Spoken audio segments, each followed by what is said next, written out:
گھروں سے تمہیں بے گھر کرنے کی کوشش میں لگے ہوئے ہیں۔ ایک بات یاد رکھو، میں آج کے اس منبر سے انہیں پیغام دے کر کے جاتا ہوں، تم کیا تمہارے باپ داداؤں نے بھی اکھاڑنے کی کوششیں کی ہیں؟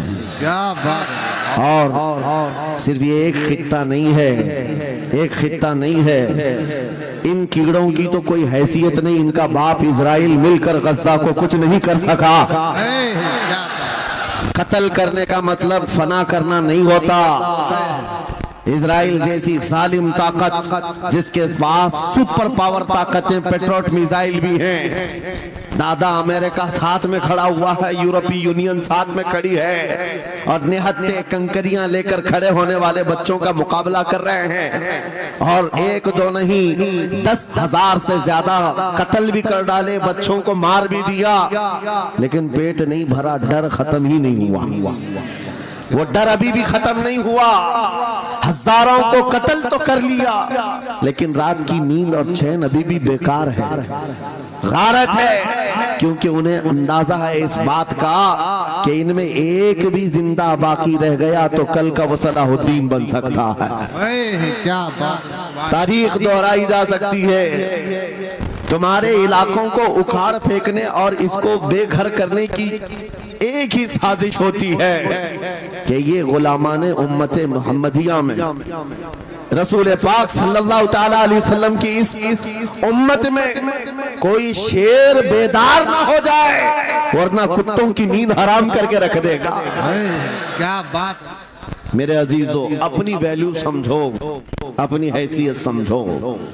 جب تمہارے ساتھ بری نظر لگ جائے تو تمہارے عروج و ارتقاء کی منزلیں شروع ہو جاتی ہیں۔ ان ظالموں کو یہ تاریخ یاد ہونا چاہیے کہ جب میرے خواجہ سرکار غریب نواز ہندوستان تشریف لائے تھے، ان کے آنے کے بعد جو کچھ بھی ان کے ساتھ کیا گیا، ان کے باپ داداؤں نے تاریخ بتائی ہوگی۔ غریب نواز کو نکالنے کے لیے، ان کی جھوپڑی اجاڑنے کے لیے، ان کے خیمے کو توڑنے کے لیے، یہاں تک کہ سرکار غریب نواز جس درخت کے نیچے بیٹھے وہاں سے اٹھوا دیا، کیا کیا نہیں کیا۔ لیکن آج تاریخ 800 سال کے بعد بھی سناٹے دار تھپڑ مار کر کے بتا رہی ہے، جس کو تم یہاں سے بے گھر کرنے کی کوشش کر رہے تھے، اللہ نے اسے ایسا بادشاہ بنایا، تمہاری حکومتیں 5 سال کے بعد ڈیل ڈول ہونے لگتی ہیں، اور اس مرد قلندر کی حکومت 800 سال سے چل رہی ہے، وہ بھی گردنوں پر نہیں لاکھوں دلوں پر حکومت قائم ہے۔ کیا بات ہے! سبحان اللہ!